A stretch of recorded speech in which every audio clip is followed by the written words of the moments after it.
Boa tarde, senhores.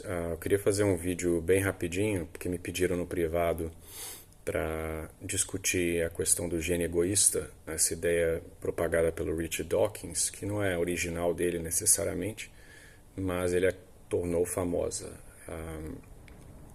Então seria essa ideia de que os genes competem entre si e o que importa em termos de organismos é que o gene seja passado para frente. Então, os organismos seriam meramente a consequência desses genes que estão continuamente tentando se reproduzir. Portanto, daí vem a questão do egoísmo. Então, Richard Dawkins, com essa ideia filosófica, não é uma ideia biológica, apesar dele tentar vendê-la como biologia, ele abraça um reducionismo e muito mal formulado. Apesar dele dizer que a palavra egoísmo é só uma maneira de expressar para tornar o texto mais interessante, ele está atribuindo divindade aos genes. O gene torna-se essa unidade imortal que está continuamente se replicando, portanto é eterno, uma vez que a mesma cópia do gene é passada para frente.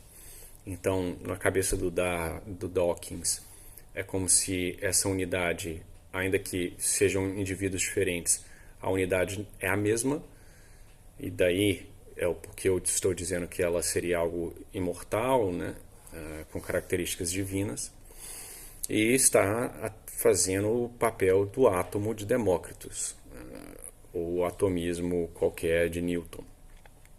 Então, ao invés de reduzir a realidade até as partículas atômicas, o Dawkins reduz até o gene. Mas veja que isso não é algo biológico, isso é uma posição filosófica. O Darwin não sabe nada de filosofia, então ele acaba misturando biologia e filosofia e falando um bando de bobagem. Agora, essa ideia ela não tem suporte nenhum filosófico. Nós já sabemos, se você estudar Aristóteles, São Tomás de Aquino, que as partes são menores do que o corpo, né, que o todo, perdão. A parte ela funciona para o todo, a forma ela tem prioridade ontológica em relação à matéria. Então, a forma que determina o que a matéria fará, né, ela, no nosso caso, a matéria-prima, ela está atualizada na essência de um ser humano, a forma substancial de um ser humano, e, portanto, a forma substancial ela vai constringir o que a matéria pode ou não fazer, né? O agir segue o ser. O que você é vai determinar como você age. Então, do ponto de vista filosófico, o reducionismo ele é absurdo. São Tomás de Aquino diz, né, os elementos funcionam para o composto e o composto funciona para a substância, que é exatamente essa ideia, né? As partes do meu corpo elas funcionam para mim, para o meu funcionamento, para a substância, no caso eu. Não tem como você descrever um coração sem fazer referência ao todo. O coração bombeia sangue para o corpo. O coração isolado, ele não é inteligível. E a mesma coisa vale para genes ou qualquer coisa. O gene ele é uma pequena parte do todo, que não, seja lá qual espécie que nós estamos discutindo. Então, filosoficamente é um absurdo. E mesmo biologicamente você pode observar que o gene, primeiro que ele quanto mais você desce na hierarquia ontológica, mais um zoom você vai dando na substância, menos real as coisas vão ficando, porque elas têm menos ser. Um coração tem mais realidade, tem mais ser do que uma parte do coração e a parte do coração, etc. Então, o gene, por não ter muito ser, por ser uma parte da parte da parte da parte, nós não conseguimos sequer definir o que é um gene. Antes, gene era uma unidade abstrata, Com o advento da biologia molecular, passou a ser uma sequência de DNA que codifica para uma proteína. Hoje a gente já sabe que o gene ele pode ser picado em vários em exons, e esses exons podem ser reorganizados, então um gene pode ser responsável por mais de uma proteína pode depender de vários genes, então nós não conseguimos nem definir o que é um gene. E segundo, que o DNA ele é inerte, ele não é essa ideia dawkinista e darwinista também, de que toda a causalidade ela vem de baixo para cima, ou seja, os genes, o DNA seria um programa que codifica para todo o resto seria meramente um epifenômeno, você seria um zumbi causado pelos seus genes, que nada mais querem do que reproduzir. Isso é uma imbecilidade, porque o DNA ele é inerte, ele não é um programa. Se quiser fazer uma analogia computacional, o DNA seria um database. E a célula utiliza o corpo, a espécie, ela utiliza dessa base de dados para o seu próprio funcionamento. Então a célula pode modificar os genes, ela que controla quando cada gene será ou não expressados, e você precisa de fatores epigenéticos, de proteínas, etc., para ativar o DNA, para ele fazer alguma coisa. Sem essas causalidades de cima para baixo, o DNA não faz nada.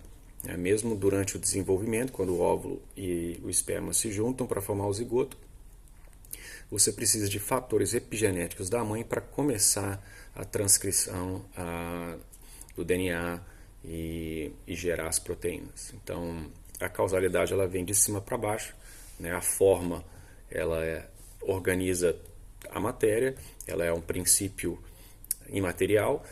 Então, se você tentar reduzir toda a causalidade para o gene ou para o átomo, você não vai explicar nada. A realidade ela vai ficar completamente incompreensível. Então, é basicamente isso. A ideia de Darwin, de Dawkins, é uma ideia filosófica, ela falha na própria filosofia, na própria metafísica, mas mesmo que você não soubesse nada de metafísica, biologicamente a ideia de genes codificando e controlando o corpo é totalmente ao contrário. Na verdade, os genes eles trabalham para o corpo, trabalham para a espécie, trabalham para mim, para o cachorro. E então, ao contrário do que os leigos geralmente acham, a célula ela tem muito mais autonomia para definir. Eu estou usando aqui uma linguagem teleológica, não é que a célula está consciente, mas ela tem uma certa agência porque ela faz parte de mim.